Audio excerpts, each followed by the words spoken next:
Hi everyone, it's Mary and welcome back to my channel. Today we'll be making this shadow box. Everybody, there's a version of this shadow box, a lot of versions of shadow boxes online. This one I actually use a die instead of measuring, and so the dies that I used are here, and these dies here are from Alina Cutle.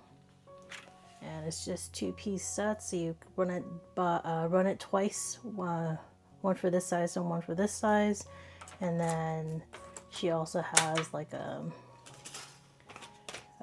looks like a wooden grain die, so basically you can put it here and mount it as well. So you'll have to run two for this and then two for this side, and you do have those two here. I'm not going to use this. I'm only using the main pieces. Again, two of this and cut two pieces of this.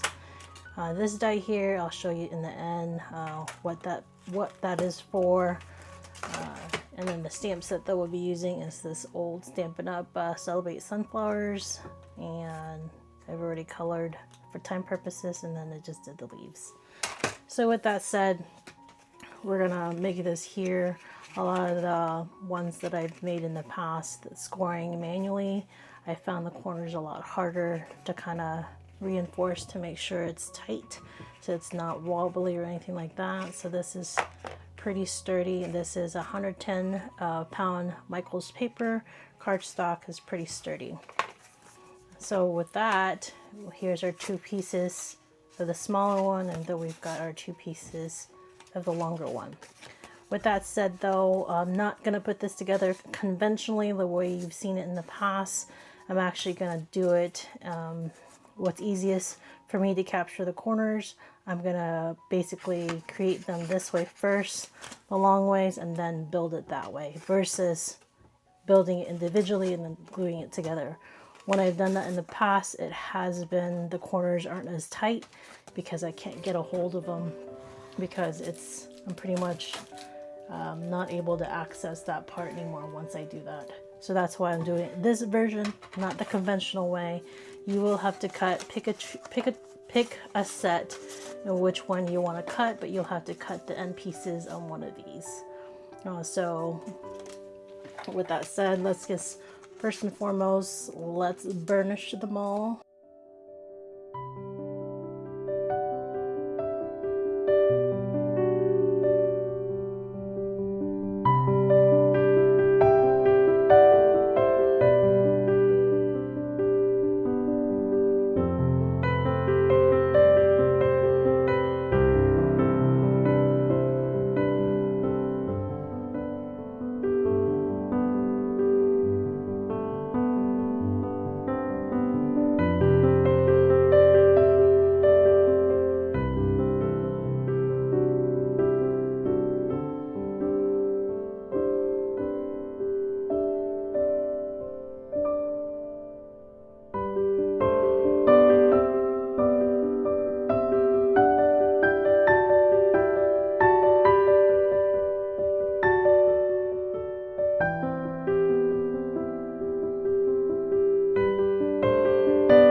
guys, thank you so much. This is the creation for the week. Hopefully you enjoyed it, and you can make a ton of these just based on whatever you want to make. Different flowers, different butterflies, or butterflies, different whatever. Scripture, you can put scripture here, anything. It's a shadow box. It makes your own picture frame essentially. You can use these two sides to make a smaller one, or you can use these two sides to make a 6x6. So this is not the one and done size. You can mix and match the sizes to make it your own. Thank you so much, and enjoy your week, and see you again soon. Bye guys.